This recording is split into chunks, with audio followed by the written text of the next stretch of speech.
Agora, Leonardo, eu li aquelas 150 coisas que você fala. Conseguiu ler as 150? Que é bastante. Olha, eu vou te falar, eu achei assim um dos melhores depoimentos que eu vi sobre Cuba, porque foi assim, tá no seu Twitter. E coloquei no blog também. No blog também, no blog que é leonardolopes.com.br. Essa Lopes com S, né? Isso.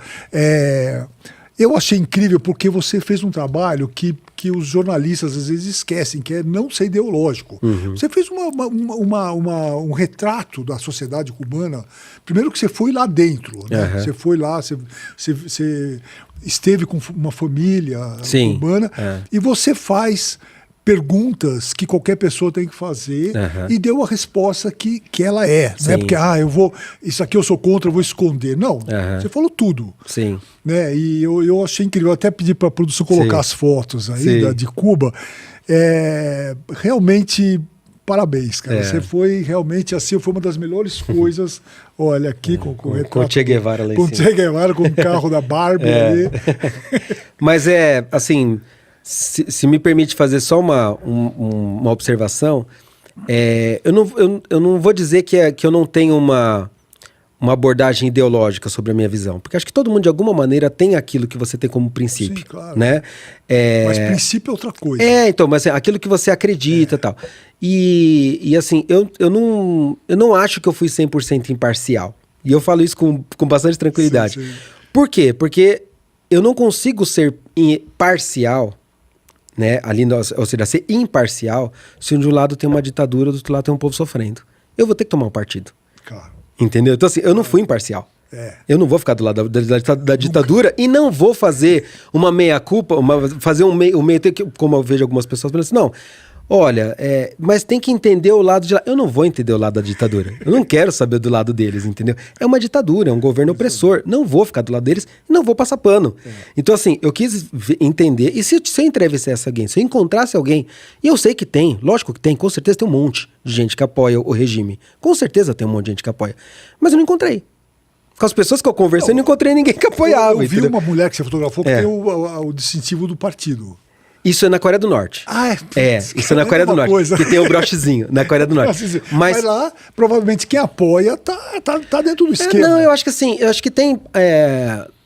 quando eu perguntei para um cubano lá que eu conheci, que foi, assim, para mim foi muito legal, que é um cubano que eu conheci por sorte, ele vivia de fazer... ele é um guia turístico particular, super organizado, tal, tipo, né, não é um oportunista, assim, sabe? O cara super organizado e tal, trabalha com uma outra colega dele, conheci eles ali e tal. E ele tinha um portunhol que ajudava bastante, né? E ele era formado em História.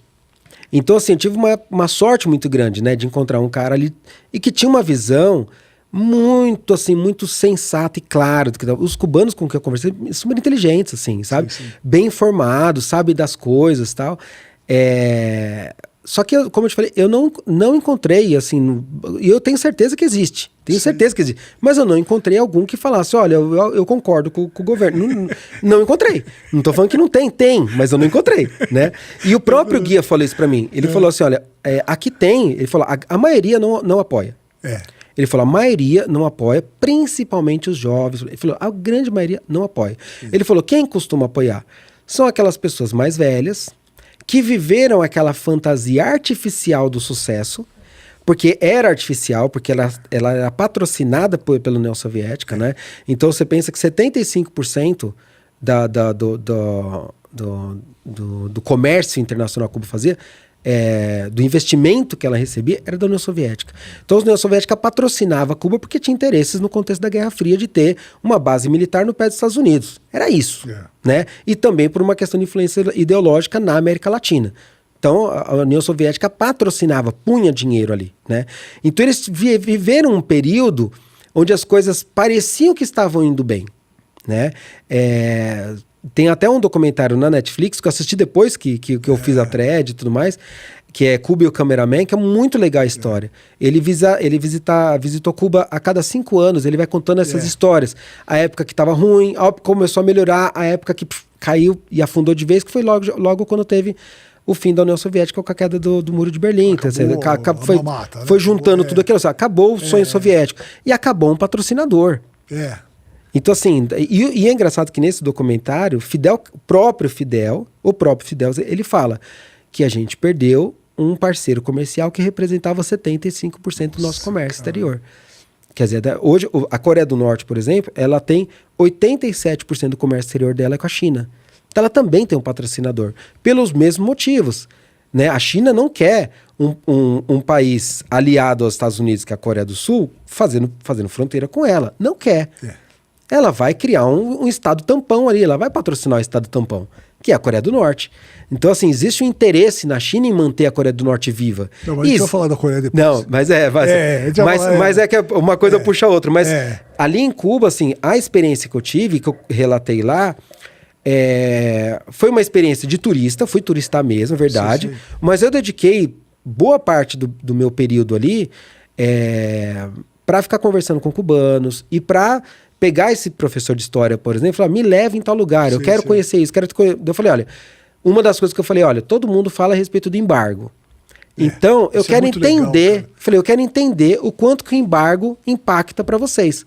Né? E assim, eu perguntei de peito aberto, eu falei, bom, vamos ver o que vai vir. Lógico que eu já tenho uma base daquilo que eu já entendo, né? Do que eu acho que o quanto que impacta e o quanto que não impacta. Daí ele falou, não, já tem um lugar certo para te levar. Aí ele me levou numa região que chama de Miraflores, que é um bairro nobre de Havana, e que lá tem um centro comercial, uns prédios modernos, que tem empresas do mundo inteiro lá. E aí daí ele falou, olha aqui, ó, tem empresa espanhola, empresa francesa, empresa não sei das quantas, tal. Ele foi mostrando, ó, os carros, tem carro francês, tem carro chinês, tem carro inglês, tem... Daí ele foi mostrando as coisas para mim e falou assim, o resumo, né, bem resumido, né, mas assim, o embargo, ele é uma realidade e ele dificulta bastante a vida do cubano. É verdade, né? Mas ele não justifica todo o problema. Esse é o ponto.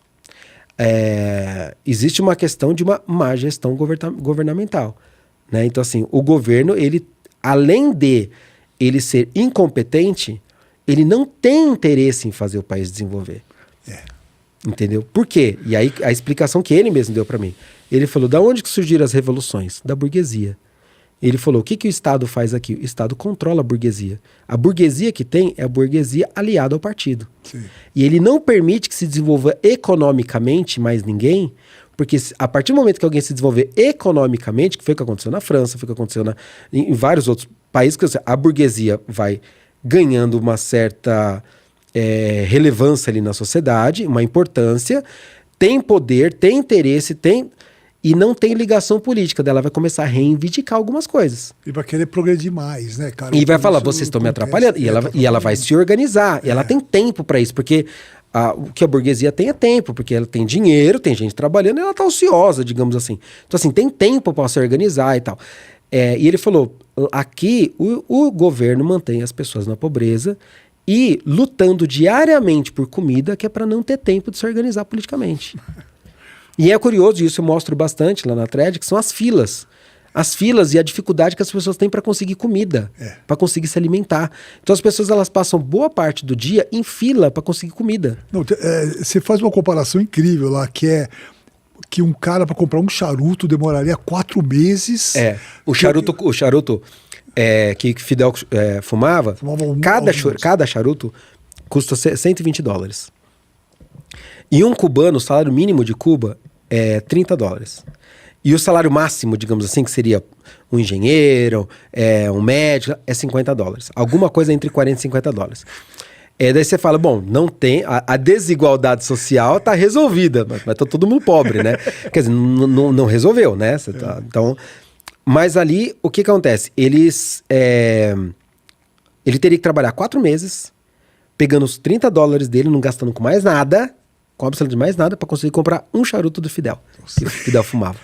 Então, assim, é aí que a gente vê que, assim, existe uma elite, né? E não é só a Fidel, né? A elite do partido inteiro, né? O PCC ali, que é o Partido Comunista Cubano, tem uma elite, um politburo, tem pessoas que têm interesse em manter um Estado pobre, um Estado miserável, buscando por comida o dia inteiro, e não se organizando politicamente. Vamos ver umas fotos aí de Cuba. Ver a utopia do Lula, do Boulos, que eles acham o máximo. Né? Esse é o cartão de telefone. Isso é uma coisa que eu achei interessante, que você falou que não é censurado. Que não, a internet é livre. Olha, isso eu achei incrível, porque o Brasil pode ficar para trás de Cuba. Toma cuidado. Mais ou menos, porque toda vez que tem alguma... que eles começam a tentar se organizar para se manifestar, o governo tira a internet do ar. Tira a internet. A internet inteira. Sim, não é tira um site, tira a internet do ar. E aí, esse daqui é um cartão que eles usam para ir nas praças de Wi-Fi. Sim. Como as pessoas não têm internet em casa... Tem até uma foto... Bom, a gente vai vendo as fotos aí, vai... como as pessoas não têm internet em casa, ou a pessoa tem um celular com chip, né, da própria ETEX ali, sim. Que é a estatal de telefonia cubana. Qual é o apelido da ETEX, cara? Estamos tentando estabelecer conexão sem pressa. Que seria assim apuro, né, em espanhol. Então, que é o que eles falam que é a conexão. E eles chamam o noticiário de menticiário. Eles falam que chamam de menticiário. Porque com a internet agora, eles veem lá, tipo, o governo fazendo no jornal nacional deles lá, que seja, né, falando, porque a gente tá fazendo isso, eles falam, deixa eu ver, vai lá, joga na internet, não é mentira, não é nada disso. Então eles hoje com a internet eles conseguem confrontar. E a internet tem sido um problema grande pro governo cubano. Porque eles estão com redes sociais, se organizando, estão assim, compartilhando experiências, compartilhando opiniões. Por mais que não seja censurada a internet, tem sido um problema grande para o governo cubano, porque vira e mexe eles acabam se organizando e fazendo uma manifestação. Não censuram dentro dessa lógica? Então, segundo lá esse professor de história que eu conheci, ele falou o seguinte, que a parte de internet já começou um pouquinho na era ali de Fidel, mas quem popularizou de fato foi Raul Castro. Por quê? Porque assim que ele assumiu, teve uma pressão muito grande, porque ele assumiu sendo irmão do Fidel. E falou, opa, que história é essa? Isso aqui não. Aqui a gente não vai seguir uma linha familiar. E aí começou a ter um pouco de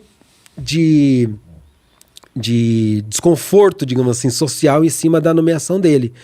E ele, para agradar todo mundo, ele foi lá e popularizou a internet, deixou ela um pouco mais popular e sem restrição, né?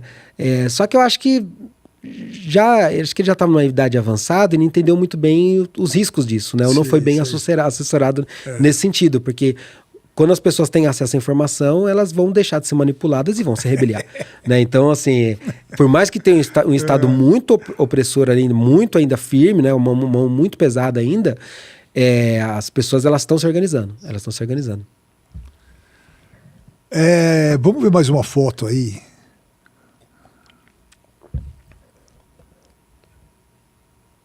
Esse aqui eu tirei foto daí foi no aeroporto, olha que absurdo, né? No aeroporto, na área internacional, no aeroporto de Havana, na área internacional, acho que quem já viajou sabe como é que é um aeroporto, as opções que você tem para comer e tudo mais. Na área internacional de Havana, no aeroporto, você, como turista, tinha dificuldade para comer. Então, o próprio turista tem uma certa dificuldade para comer em Cuba. Quem dirá o cubano. E aqui é o exemplo, lá no aeroporto, dentro do aeroporto, só para turista, que não tinha comida. A única coisa que tinha na área turística inteira para comer era um pão com queijo. Cadê? Tem uma foto do pão com queijo. Acho que deve estar bem mais lá para frente. Mas tem a foto do pão com queijo. Então, assim, era o que tinha para comer, um pão com queijo. Sim. Outra foto aí. Tem 150. Não, essa foto eu fiquei chocado. Na verdade, fotos tem bem mais, deve ter umas 200 fotos, porque às vezes uma postagem eu coloco 4 fotos, né? Então tem muita coisa assim que eu vou contando e vou ilustrando, né? Então, assim, vocês conseguiram a foto do queijo aí? Por exemplo, né, uma das coisas que a gente está acostumado a ouvir, que é a questão dos... Isso daqui é o chamado solar. Sim. Isso daqui é uma área onde tem as casas onde alguns cubanos moram.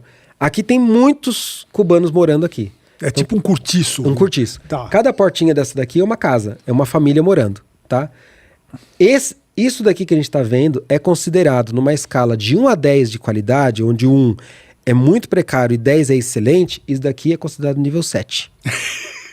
Olha, eu vou fazer só um pequeno intervalo, que eu quero falar aqui que para você quanto é importante assinar a Revista Oeste. A Revista Oeste é contra isso daí, contra comunismo, esquerda, socialismo. A gente é pela liberdade econômica, e é muito importante que você assine a Oeste, porque se você não assinar, a gente não tem fonte de renda oficial, a gente não aceita dinheiro de governo. Você assina o Oeste, meu? Ainda não. Vai assinar, ele vai, eu tenho certeza que ele vai assinar. Então, é importante, e você tem esses programas que a gente faz, né, que é o Westcast, o Sem Filtro, As Liberais e Estúdio Oeste. Eu sempre esqueço tudo. Mas assine o Oeste, é muito importante. O preço da assinatura é equivalente a menos do que um cafezinho por semana. O preço da assinatura é quase equivalente ao salário mínimo de Cuba. É tão baixo que você vai assinar tranquilamente. E o Leonardo vai assinar logo mais, tenho certeza. Então, assim, aí tem várias fotos, tem vários vídeos. Então, uma das coisas, por exemplo, que pessoas falam assim, não tem crianças pedindo, passando fome em Cuba, né? E eu fui abordado por crianças me pedindo dinheiro, filmei crianças na rua. Não tem pessoas, sei lá, pedintes, né? Eles falam muito de morador de rua, né? O próprio guia, ele falou para mim o seguinte, que não tem moradores de rua porque não tem casa para morar. Tem moradores de rua porque são pessoas, isso é na explicação dele, né?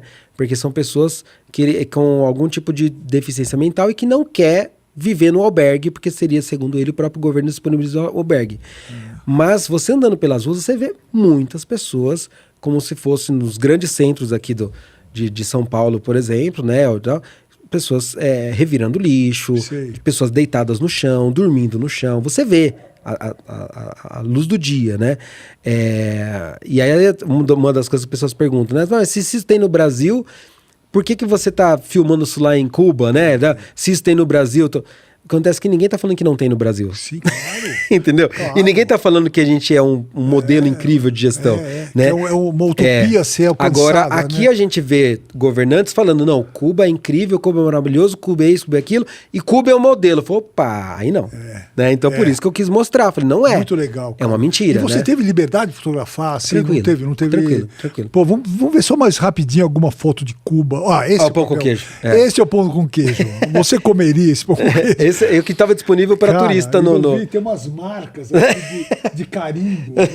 Eu comi. Esse eu fui para turista no aeroporto. No aeroporto, Esse deve ser no restaurante. Em restaurante. Um prato fino para não digo que é um prato fino, mas é que não tem comida. Não tem comida. É um país assim. Eu fui num mercado que é o melhor mercado que tem em Havana. E eu filmei, tem as filmagens, tudo lá. E no melhor mercado que tem em Havana, tem assim, um desabastecimento absurdo e assim, não tem variedade. E assim, o que você tem de comida é basicamente aquela comida para subsistência mesmo, arroz, feijão, entendeu? Tem refrigerante, tem shampoo, lógico que tem, mas assim, você não tem, sei lá, 10 opções de shampoo, você tem um shampoo. Sim. Entendeu? Do estado. Então é aquela coisa assim bem controlada. Mas assim, tem muitos, e isso estou falando o melhor mercado de Havana. Você vai nos mercadinhos que são aqueles típicos que aceitam o cartão alimentação e tudo mais, não é nem um mercadinho, é uma vivendinha, uma vendinha, né? O que tem lá? Arroz. É arroz e óleo. É arroz e óleo, não tem mais nada. Cara, e você postou foto... E eu tenho foto lá, eu mostrei foto disso. Você mostrou a foto de um chocolate que eu não coloquei, porque o nosso espectador é muito sensível. E eu não sei porque eu pus na boca aquele chocolate. E você passou mal, né? Passei mal pra caramba. É uma coisa mais disgusting que eu Nossa, era horrível. Porque eu falei assim, eu quero experimentar. Falaram que tem chocolate aqui em Cuba, eu quero comer, né? Porque é uma das coisas que eu falei, não tem chocolate em Cuba lá. Na verdade até tem algumas lojas que você come, não é chocolate cubano, obviamente, vem de fora. Mas eu fui num mercadinho bem de cubano mesmo, próprio para cubano, e eu vi ela vendendo. E ela falou que era de Cuba, porque os outros que tem vem do México, vem da Colômbia, entendeu? Bem ruim o chocolate, bem ruim mesmo, assim, né? Bem parafina mesmo, mas é importado. Eu falei, eu quero comer o deles, né? Da Colômbia. Isso. Vem da Colômbia e vem do México. Mas esse que eu comi, não. Ele falou, esse daqui é daqui de Cuba. Eu falei, eu quero experimentar. E ele era vendido direto no alumínio, não tinha nem embalagem, né? A hora que eu peguei, eu vi que ele tava suado, né? Eu falei, vai que é alguma coisa diferente isso aqui. Mas assim, longe de ser chocolate, um gosto meio de melado, assim, tudo, né? Então acho que assim, uma parte ele tava suado, porque eu acho que ele tinha uma mistura com melado de cana, entendeu? Sim. Eu acho que tinha alguma essência de chocolate, alguma coisa pra dar aquela cara, dar um aspecto, dar um cheiro, alguma coisa assim. Mas eu vi que não era a textura principal, não era chocolate. Tinha pra dar o doce, ele tinha um melado de cana, alguma coisa. Então aquele suado dele, eu acho que era mais por conta do melado de cana. Mas não fez bem. Não fez. Você passou muito mal? Eu apaguei 2 vezes no voo. Apaguei, de desmaiar. Por sorte, eu tava deitado. De tão mal que eu passei. Cara, é mesmo. Eu desmaiei 2 vezes. De apagar e voltar, assim, 2 vezes. De tão mal que eu passei. Desculpe rir, cara. Mas cheguei em casa... É piada pronta. Cheguei em casa, cara, tive um dia de rei. Sabe o dia de rei? Tive um dia de rei quando cheguei em casa depois. Mas fiquei ruim. Fiquei ruim por causa do chocolatinho ali. E olha que tive a recomendação, não coma comida. Porque assim, pensa o seguinte, o cubano, ele tem direito a 250 ml de óleo por mês. Então, é tudo muito restrito. Então, você falava, vou comprar um negócio frito na rua. Pensa quantas vezes aquele óleo não foi reutilizado. Eles não ficam trocando de óleo toda hora igual a gente faz aqui. Não tem essa... então, assim, ele vai usar aquele óleo a exaustão. Quando eu tava com um motorista, a gente tava indo para uma outra cidade, e ele falou, eu preciso parar ali na mecânica só para poder trocar o óleo. Eu falei, tá bom. Aí ele parou na mecânica, daí ele veio com uma garrafa PET de 2 litros com óleo preto. Era o óleo que ele comprou para colocar no carro dele. Um óleo reutilizado. Entendeu? E assim, ele comprou para colocar aquilo no carro dele.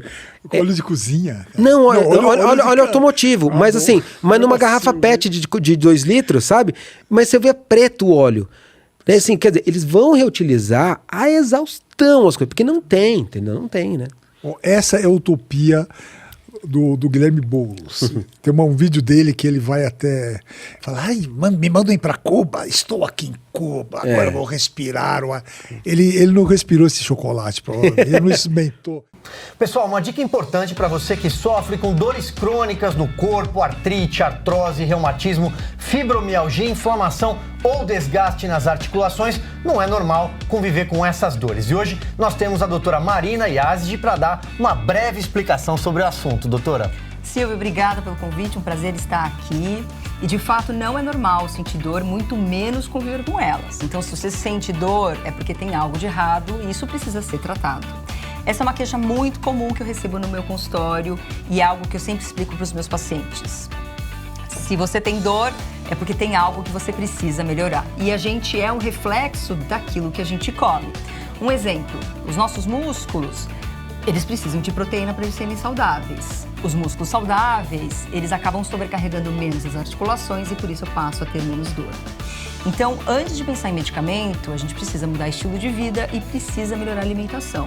Mas eu sei que nem sempre é fácil mudar a alimentação e aí nessas horas, nessas situações, eu acabo indicando o suplemento Ora Pronobis, que é um super alimento. Porque ele tem alta quantidade de proteína e isso ajuda na saúde dos músculos. Ele passa a ter uma grande quantidade de cálcio, isso ajuda na saúde óssea. Alta quantidade de vitamina C, mais do que uma laranja, isso ajuda o sistema imunológico e ainda é uma excelente fonte de ferro, que isso ajuda no tratamento da anemia.